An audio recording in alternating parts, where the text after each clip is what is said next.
Include now. Brought to you by Even Break.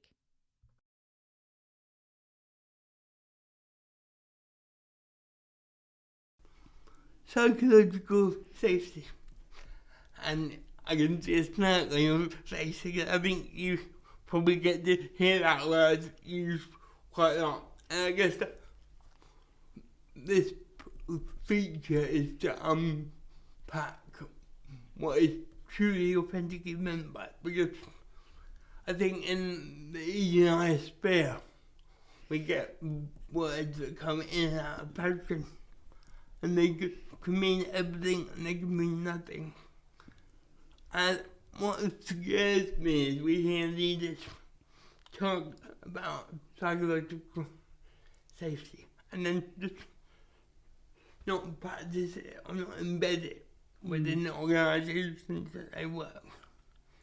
So I'm really keen to hear from you. Is it just a performative word? Does it still have real meaning? And how can we really create spaces where people in the workplace feel psychologically safe? Yeah, and I think if we zoom out a bit first, all of this stuff, all of the diversity, inclusion, equality agenda could be performative, couldn't it? And if we look at who's working, so I know, this is a workplace podcast, it's World Mental Health Day, the theme is workplace. But if we look at who's succeeding financially and status-wise in big organizations, it's not people that look like me and you, is it? So that probably is a measure of how, if I'm being kind, how difficult it is to create a change that moves away from success and winning looking like a certain person, right? So and society for over hundreds of years is geared up for that as well, isn't it? It's like, who is the person that's going to be bringing in the most money? What do they look like? How do they speak? What's their language like? What height are they? So much analysis has been done on alpha personality or whatever it is, like whatever the psychometrics, these are the, and they're not people that look like me and you. So I think we can, if we start there that's the context that we're starting with. I love psychological safety. I think if you can create an environment where people are willing to speak up about the things that they think aren't going right, then you also create the space for really brilliant ideas. Because if I can trust you to tell you that actually I saw someone in the team behave like this and you listen to that, then I'm probably going to bring you my wackiest idea and go, do you know what, Adam, I think I should run sari fun shops as my next thing to do, and this is what it looks like, and it's got so I'm going to bring you to you what my wildest ideas, because I'm not going to be mocked, I'm not going to be dismissed, and I'm going to be heard. And that is the simplest form of that's the benefit of creating a psychological safe environment. It's also there's a business case for it, so if we are developing a new product or a new service, and everybody is so enamored by you that nobody is willing to tell you the truth that this new thing that you're doing is not going to land, and so you go ahead and invest in it, and there's a marketing strategy, and you roll it out, and then it's not landing. There's a cost associated to that, but also the embarrassing factor and the hurt to your status or the organization's, like there is so much. And actually all of that could have been switched off if we had a psychologically safe environment where you could test some of these ideas out. And in our industry, sorry, Adam, go on. Do you want to go? You're trying to get in. Go on. I just think that, and people just won't stay. Yeah.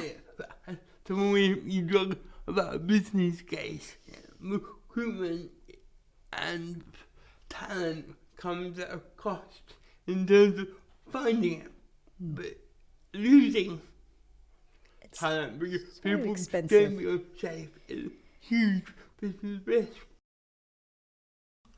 Are there any practices that you do or that you've seen where you go, that's inclusive leadership in action right there?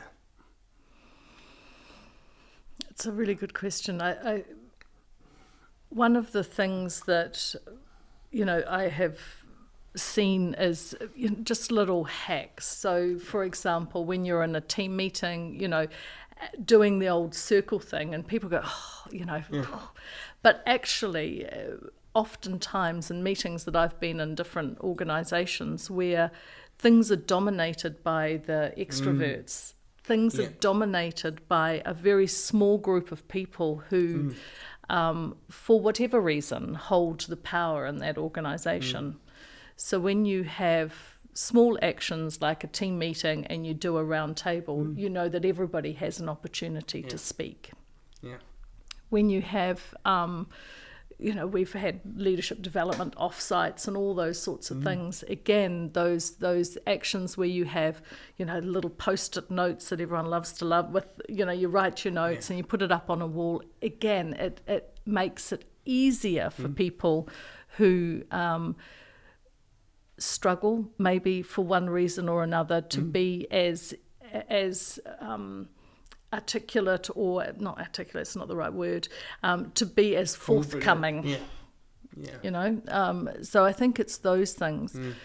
When it comes to senior leadership, I have a higher standard, and I think that I'm not, on the one hand, I'm skeptical of top-down leadership in companies that are very top-down. On the other hand, I think with inclusive leadership, that has to be driven from the top. It has to be behaviourally led from the top. And it's something that is much harder to create bottom up. You can do it, but the effort on the individuals who are pushing for inclusive leadership is so much harder. It's a hard cross to bear sometimes. From top down, I believe that the onus is on the senior leaders to actually champion inclusive leadership and to reward inclusive leadership. People are motivated by different things, whether that's bonuses and money, whether that is project opportunities, promotions, opportunities to move sideways. All of those things are all rewards, and the way that we reward the behaviours of our middle leaders is really important, and it's an important job of our senior leaders to ensure that we're rewarding the right behaviours.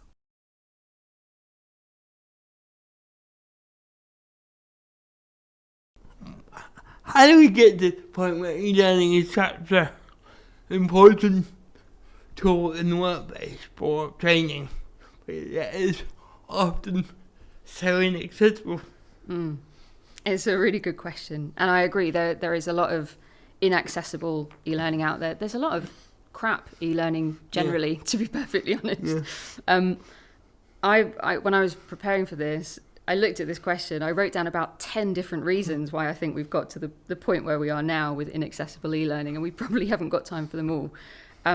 So I'll try and keep it concise. I think one of the biggest things is just a lack of awareness and understanding of what accessibility means and why it matters. And that manifests in lots of different ways. So often people create something thinking that they can, accessibility is a kind of tick box exercise at the end. We'll do that check alongside our other quality assurance. And they don't realise that accessibility is something that needs to be considered right from the start. So then it ends up being, we'll think about it for version 2. I think some people don't understand that accessibility, it's not just a buzzword, it's not just this fluffy concept. There are actually technical standards and guidelines that can help you to make things accessible.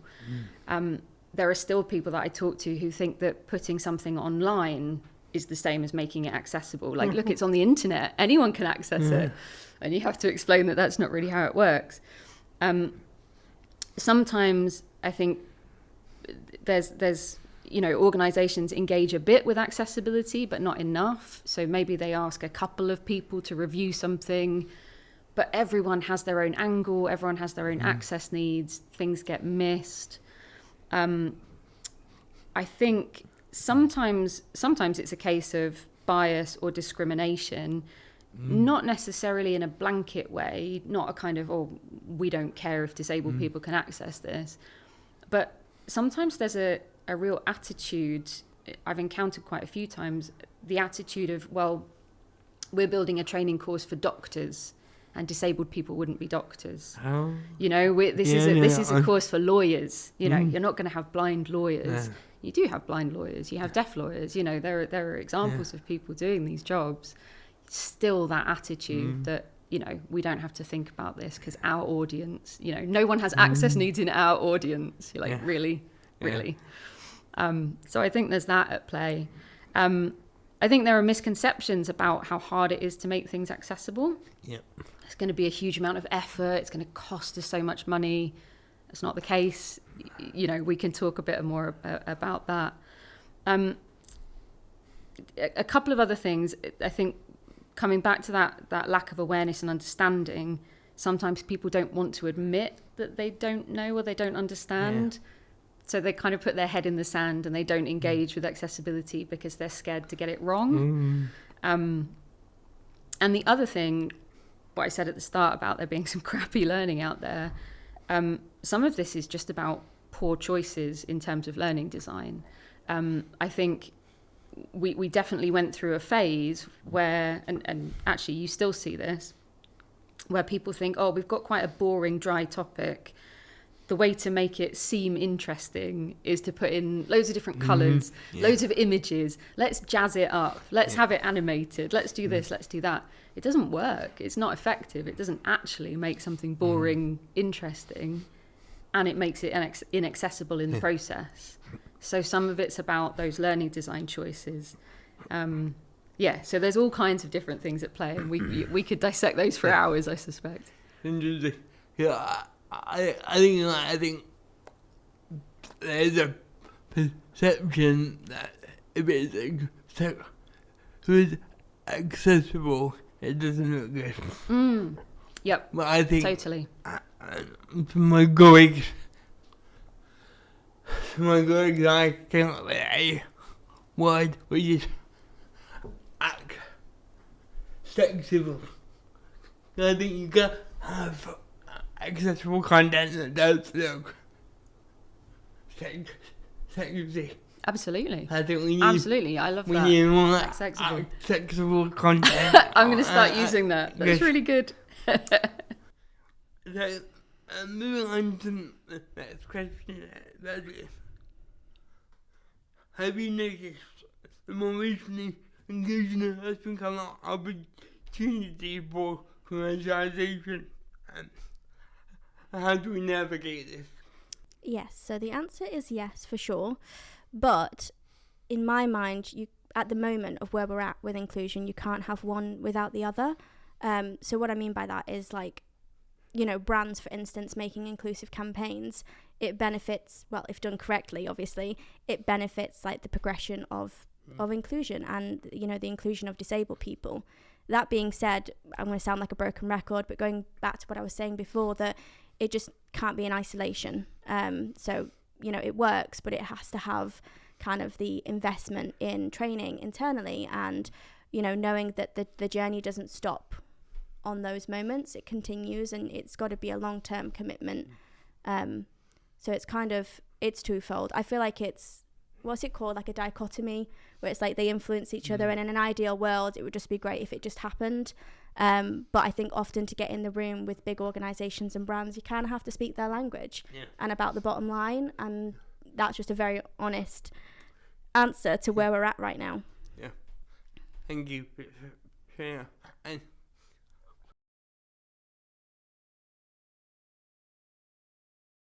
I'm really intrigued to hear from both of you on how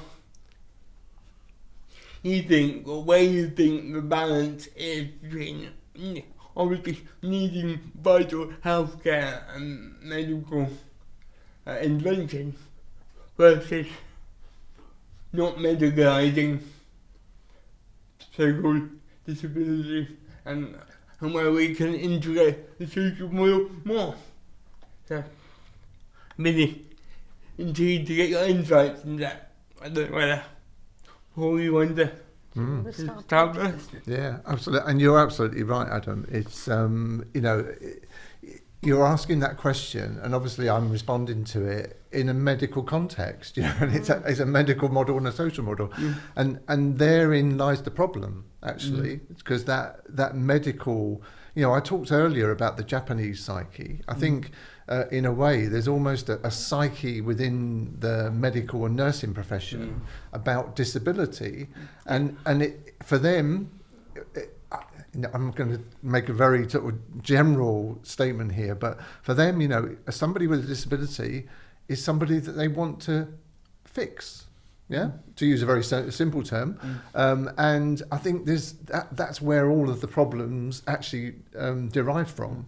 Having said that, I think the training and the education now, for doctors in particular, but also for the nursing profession as well, is to take a very different approach when it comes to disability. And quite rightly, you know, we're, as you said earlier, we are the 5th largest employer in the world. We are the largest employer in Europe. We're the largest employer in the UK.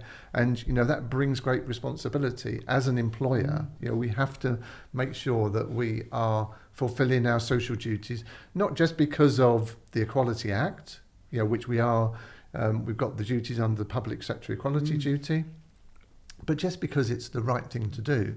So but having said that, so when it comes to employment issues, a lot of my colleagues working in the human resources field, they are the ones obviously who have to address all of these challenges when it comes to employment. So for them, I think it's, when you come to disability, for me, in terms of balance, your question was about balancing. How do you balance that medical model and the social model? And I think there is, for me, there's a reality. You know, there is to that medical model, there is a reality for people with a disability. You know, that it affects your day-to-day living. Yeah, and you can't disregard that. That's a reality. And we have to take that into account, obviously, in terms of our employment practices and the way that we interview people, etc.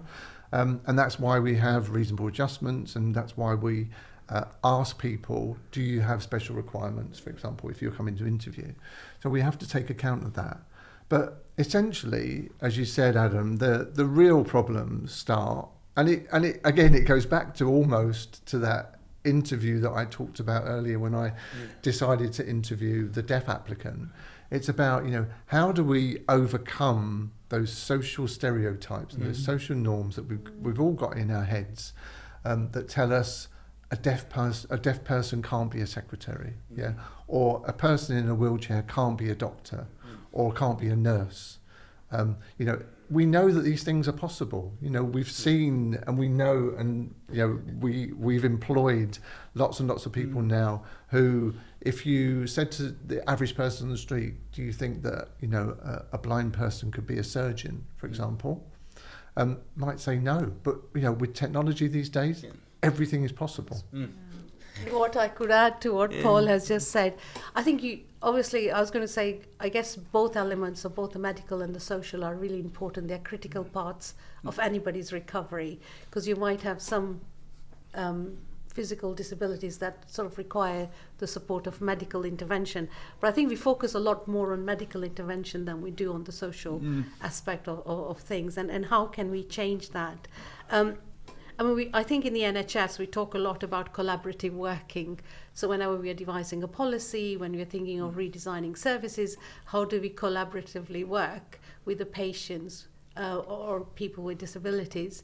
And I think learning disabilities is a really good example around how we deliver services for people with learning disabilities, when we are thinking of mainstreaming them, so not having special schools, but mainstreaming children into education, thinking about, when they're accessing mental health services, that there isn't a very specific service, but it's mainstream services. So that collaborative working, that partnership working, making sure that there's a voice that is heard of disabled people within our policy and our development. Training, I think, is really critical. How do we increase people's knowledge and skills around working with all disabilities, not just one? And I was thinking even with neurodiversity, it is quite complex, but it's how do we ensure that our professional staff are as well trained around working in those environments. So I think the focus, if you want to mainstream, around looking at the whole picture rather than focusing on the medical diagnosis of the patient, will have better outcomes. They're more personal-centered, they're more person-centered. So I think in terms of the NHS, we need to push that a lot more. We've got the NHS plan, we've got so many legislations, but I think there's still lack of evidence that that is fully embedded across all organisations at every level.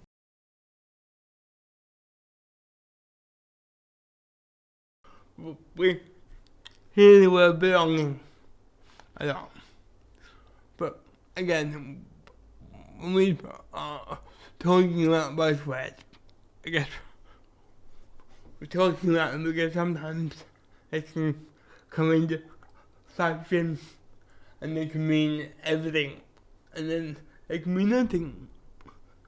What does belonging mean to you individually? Right, keen to know, I guess. I think I feel I belong somewhere if there are people that I have things in common with there, so that I don't feel like I'm the complete outsider, but also that if I've got things that are different from everybody else, I don't have to hide it. So I can be me, and that's okay, and I feel that, this is where I belong. And it's incredibly important at Even Break, because usually, if you're a disabled person, you're the one disabled person in that office, whereas everybody at Even Break has, a multitude of different barriers that we might face. But it's important that everybody feels that they belong, and I think it is that really making it clear that you can be yourself and that's fine. We don't need you to mask, we don't need you to pretend that you're anybody that you're not. In fact, it's not just that we don't want you to, it's that we really discourage it, because the things that you're masking are the things that we need. So if someone comes up with a creative idea and they think, oh no, that's going to sound a bit silly, perhaps I better not say that. No, please say it, because almost always off the back of that comes something that's incredible. And no one is going to say, well, that's a stupid idea. It's, oh, yeah, and I wonder if, and sometimes my favourite times at Even Break, and I have a lot of them, is when the team get together and we sort of brainstorm ideas, and somebody comes up with an idea, and somebody builds on that, and then they build, and it becomes something incredible that as a neurotypical I would never have thought of in a million lifetimes. And for me, that's what belonging means. It means for people to feel safe to say, these are my views, without thinking, am I going to be shot down in flames? And that's what it feels like for me. Yeah. My personal kind of experience has been, anyone that knows me, and I'm sure just at the times that me and Jane have met and just meeting today, you all know, or people will always be very surprised to hear that I work in HR. Because I don't always have a filter, I'm not always that serious. And so when I moved from the pop networks, it was fun, and it was always a good vibe. To move to HR, everyone was like, I'm going to have to be really serious. And you're just like, focus and don't say those things, and don't don't do that, Roz, and it really didn't take me long when I moved into HR to be like, oh, actually, no, I can be myself. I can 100% be myself, and I feel very comfortable and very safe to do that.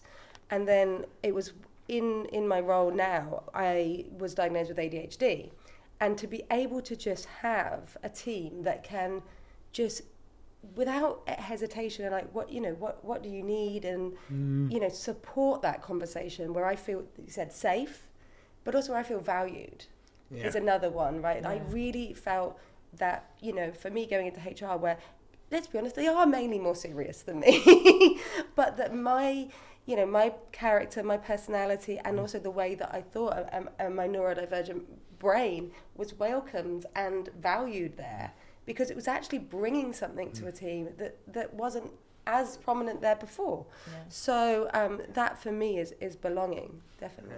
I think it goes back to your comment about job adverts. So if you see that bit at the bottom that says we represent, to me that looks like an afterthought that's about legislation compliance. We just don't want to be sued. Whereas if the same organisation puts something at the top of the advert, not that same thing, but we really want diverse applicants because it's really good for us for these reasons. And then it's kind of, oh, they're not just trying to not be sued.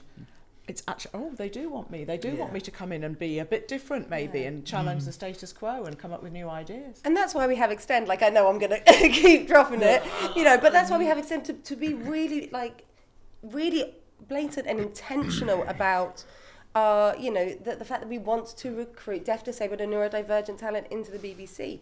And not just because it's a tick box, but because we, you know, want to have a diverse workforce so we can reflect, as I said earlier, the public, you know, because we're a public service, we want to reflect the public, and we want not just at our TV screens, but the people behind the scenes, whether they are in finance and they're paying those bills, or whether they're in production, like, you know, all of that makes the content that we make.